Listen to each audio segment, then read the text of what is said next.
জাতীয় সংসদের chief whip ও আওয়ামী লীগ সংসদীয় প্রার্থী সাধারণ সম্পাদক নূর ই আলম চৌধুরী শুক্রবার বিকেলে হঠাৎ মাদারীপুরের শিবচর উপজেলার মাদবচর ইউনিয়নের আশ্রয়ণ প্রকল্প পরিদর্শন করেন।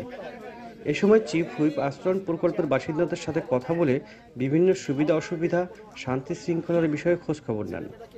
ঘরে ঘরে গিয়ে প্রশাসনিক কর্মকর্তা, উপজেলা পরিষদ, জনপ্রতিনিধি, আওয়ামী লীগ নেতৃবৃন্দ আশ্রয়ণ প্রকল্পে বসবাসকারীদের খোঁজখবর রাখেন কিনা জানতে চান। বসবাসকারী শিক্ষার্থীরা নিয়মিত স্কুলে যায় কিনা তারও খোঁজখবর নেন চিফ হুইপ।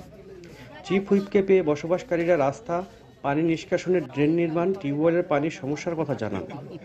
চিফ হুইপ তাৎক্ষণিকভাবে সংশ্লিষ্ট দপ্তর ও জনপ্রতিনিধিদের দ্রুত রাস্তা, ড্রেন নির্মাণ, টিউবওয়েল স্থাপনের নির্দেশ প্রদান করেন। এ সময় উপজেলার চেয়ারম্যান ডাক্তার মোহাম্মদ সেলিম, উপজেলা নির্বাহী কর্মকর্তা আবদুল্লাহ আল মামুন, মাদবচর ইউনিয়ন পরিষদ চেয়ারম্যান ফজলুল হক মুন্সি প্রমুখ উপস্থিত ছিলেন। আসলে আশ্রয় প্রকল্পে যারা থাকে তাদের আমাদের চেয়ারম্যান, আমাদের উপজেলা পরিষদ, আমাদের সভা, আওয়ামী লীগ এবং প্রশাসন ঠিকমতো দেখাশোনা করতেছে কিনা, এই শেখ হাসিনা যারা অতিথি তাদের খবর নিচ্ছে কিনা সেটা জানার জন্য আমি এসেছি।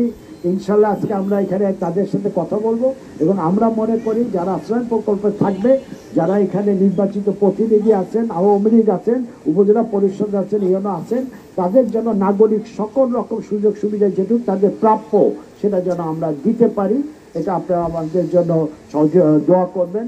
আশ্রয় প্রকল্প মাননীয় প্রধানমন্ত্রী এবং বঙ্গবন্ধুরই একটা কমিটমেন্ট ছিল। বঙ্গবন্ধু কিন্তু চেয়েছিল, আমাদের সংবিধানে বলেছিল সকলের জন্য স্বাস্থ্য, শিক্ষা, বাসস্থানের ব্যবস্থা করা হবে। পরবর্তীতে বঙ্গবন্ধু হত্যা করার পরে এইটা অন্য কোনো সরকার উদ্যোগ নেয় নাই।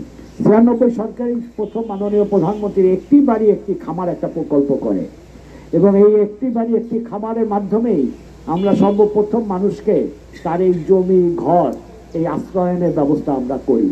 পরবর্তীতে মাননীয় প্রধানমন্ত্রী সারা বাংলাদেশে কোনো এলাকার মানুষ যেন ঘর ছাড়া, নিজের ভূমি ছাড়া না থাকে, সেই আলোকেই আশ্রয়ণ প্রকল্প নতুন করে আবার শুরু করে। ইতিমধ্যে শিবচরে আমরা অনেকগুলি ইউনিয়নে আমরা করেছি, তার মধ্যে কাঠারবাড়িটা নদীতে ভেঙে গিয়েছিল, পরে ওটাকে অন্য জায়গায় মনে হয় সরানো হয়েছে। এবং আমরা যখন কোনো জায়গা চয়েস করেছি আমরা কিন্তু একটা জিনিস চিন্তা করেছি, সেটা হলো শুধু থাকতে দিলে হবে না, এমন জায়গায় দিতে হবে মানুষ যেন কর্মসংস্থানের ব্যবস্থা পায়। আমরা সেই আলোকে নীলক্ষীতে যেখানে করেছি ওইভাবেই করেছি, বড়তলা দক্ষিণে করেছি, যেন কর্মসংস্থান পায় এবং এই আশ্রয়ণ প্রকল্পে যারা বসবাস করবে তাদের ছেলে মেয়েরা যেন শিক্ষার সুব্যবস্থা পায়। এ কারণে পাশে যেন প্রাইমারি স্কুল থাকে, পাশে যেন হাই স্কুল থাকে। আমরা কুতুবপুরে স্কুল করে দিচ্ছি আশ্রয়নের পাশে, আমরা নীলক্ষীতে আশ্রয় প্রকল্প পাশে হাই স্কুল আমরা করেছি, যেন নীলক্ষী আশ্রয় প্রকল্পে আমরা এখানে তারা কি করতে পারে। আমাদের বন্যা আশ্রয় কেন্দ্র, আমাদের মুজিব কেল্লা, এইগুলিকে করা হচ্ছে যেন যে কোনো দুর্যোগে মানুষ এখানে বসবাস করতে পারে।